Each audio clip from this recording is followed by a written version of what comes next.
ধন, সম্পদ, ঐশ্বর্য। মানুষ হয় নিজের সৌভাগ্যের দ্বারা এগুলো লাভ করে থাকেন বা কর্মের দ্বারা। সৌভাগ্য আসলে কি? গ্রহের দশা, যা প্রত্যেক মুহূর্তে বদলাতে থাকে। কর্মের মাধ্যমে যখন আপনি ধন অর্জন করেন, তখন সেই ধন আপনার আগামী প্রজন্ম লাভ করে। সেটা হয় সে ভোগ করে বা তার জন্য তার ভোগান্তি হয়। আর এটা নির্ভর করছে আপনার কর্মের ওপরে। কি কর্ম করেছেন আপনি সেই ধনকে লাভ করার জন্য।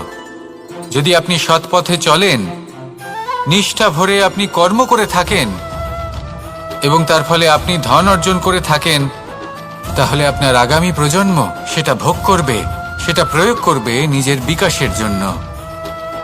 কিন্তু যদি আপনি কুকর্ম করে থাকেন, কোনো রকম ছলনা করে থাকেন এই ধন লাভ করার জন্য, তাহলে 100% আপনার আগামী প্রজন্মকে এর জন্য ভুগতেই হবে।